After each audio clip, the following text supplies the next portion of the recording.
नमस्कार मित्रांनो, vision academy आपले सर स्वागत. मित्रांनो, सध्या टी भरतीचे फॉर्म भरणे सुरू आहे. तर मित्रांनो, या फॉर्म भरण्यासाठी कोणते डॉक्युमेंट आवश्यक आहेत, कोणती कागदपत्रे आपल्याला त्यासाठी लागणार आहेत फॉर्म भरण्यासाठी, तर त्या संबंधित सर्व सविस्तर माहिती आपण या व्हिडिओमध्ये पाहणार आहोत.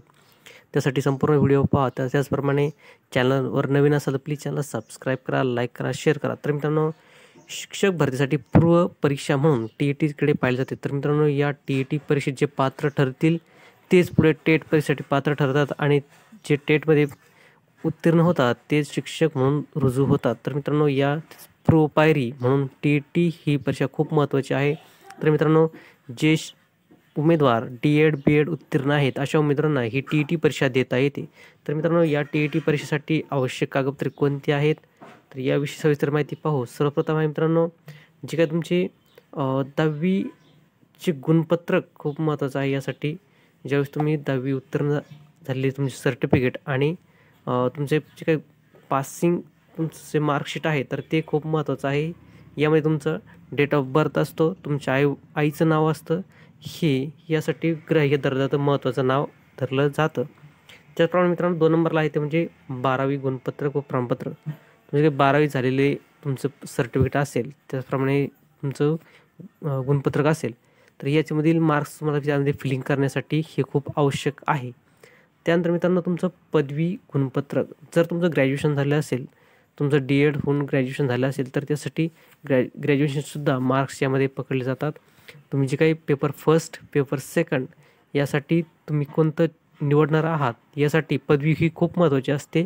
तर पदवी जर तुमचं MA झालं असेल तर नक्कीच पेपर सेकंडसाठी हे महत्त्वाचे मार्क्स असतात, जेणेकरून तुम्ही पुढे चालून 9वी-10वीच्या वर्गासाठी हे तुम्हाला शिक्षक म्हणून रुजू होण्यासाठी हे महत्त्वाचे ठरत असतात. तर मित्रांनो, जे काही TET पास झाल्यानंतर टेटसाठी सुद्धा टेट पास झाल्यानंतर तुमचं 10वी, 9वी, 10वी, 11वी, 12वी या वर्गासाठी जर शिक्षक म्हणून तुम्ही रुजू होणार असाल तर हे पदव्युत्तर पदवीचे मार्क्ससुद्धा खूप महत्त्वाचे असतात. ही डिग्रीसुद्धा खूप महत्त्वाची आहे. त्यानंतर मित्रांनो, तुमचं पोस्ट ग्रॅज्युएशन झालं नसेल, फक्त DEd असेल, तर ते सुद्धा आपल्याला या व्यावसायिक अभ्यासक्रमामध्ये DEd हे खूप महत्त्वाचे आहे. हे जर असेल तर तुम्ही TET देऊ शकतात. म्हणून BEdचे मार्क्स यामध्ये फिलिंग्स करण्यासाठी महत्त्वाचे आहे. तुमचं DEd असो किंवा BEd असो, हे तुमचं पासिंग सर्टिफिकेट आणि मार्कशीट दोन्ही आवश्यक आहे. त्यानंतर मित्रांनो, पुढील सर्टिफिकेट आहे ते म्हणजे आधार कार्ड. तुमचं आधार कार्डवरती तुमचं रजिस्ट्रेशन होणार आहे, त्यामुळे आधार कार्डसुद्धा यामध्ये खूप महत्त्वाचा रोल आहे. तुमचा अगदी फॉर्म भरण्यापासून तर तुमचा रुजू होण्यापर्यंत शिक्षक म्हणून हे आधार कार्डचा नंबर खूप महत्त्वाचा आहे. त्यामुळे ज्यांच्या आधार कार्डात काही प्रॉब्लेम असेल, दुरुस्ती असेल, अपडेट करून घ्या. तुमचं आधार कार्ड क्लिअर आणि व्यवस्थित नाव त्यात दुरुस्ती झालेलं, तुमचं नाव सर्व व्यवस्थित, पत्ता सर्व व्यवस्थित करून या आधार कार्डवरती असायला हवा. त्यानंतर मित्रांनो, तुमचा मोबाईल नंबर आधी TET पासिंगपासून टेट उत्तीर्णपर्यंत शिक्षक होण्यापर्यंत तुमचा मोबाईल नंबर खूप महत्त्वाचा आहे. यामध्ये तुमचा मेसेज येत असतो, प्रत्येक अपडेट यामध्ये तुम्हाला येत असते. भरती अगदी हॉल तिकीट येण्यापासून तुमचं जे काही संपूर्ण प्रक्रियेसाठी मोबाईल नंबर हा एकच नंबर तुम्ही ठेवा शेवटपर्यंत. त्यानंतर मित्रांनो, पुढचं आहे ते म्हणजे जातीचा दाखला. मित्रांनो, जे कास्टमधून आहेत, तर अशा कास्टमधील उमेदवारांसाठी जातीचा दाखला खूप महत्त्वाचा आहे, जेणेकरून तुमचा जे काही चलनमध्ये सुद्धा तुम्हाला सवलत मिळू शकते. तुम्ही जर कास्टमधून असाल तर तुम्हाला या कास्ट सर्टिफिकेट तुम्हाला असणं आवश्यक आहे. व्हॅलिड कास्ट सर्टिफिकेट तुमच्याकडे असलं तर तुम्ही यासाठी तुम्हाला फीसमध्ये सवलत मिळू शकते. त्याचप्रमाणे तुमचं जे काही पुढे सिलेक्शनसाठी कॅटेगरी वाईज मेरिट लिस्ट लागते, त्यामध्ये सुद्धा ह्या कास्ट सर्टिफिकेटचा खूप महत्त्वाचा रोल आहे. त्यानंतर मित्रांनो, सर्वात महत्त्वाचे अपडेट ते म्हणजे नावात बदल. ज्या उमेदवारांच्या नावात बदल असेल तर त्यांनी ती योग्य वेळी आधीच दुरुस्त करून घ्या, नंतर प्रॉब्लेम नको.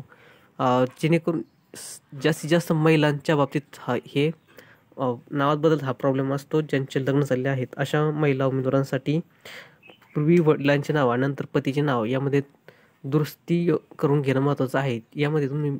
यामध्ये गॅझेट किंवा ॲफिडेव्हिटसुद्धा चालते.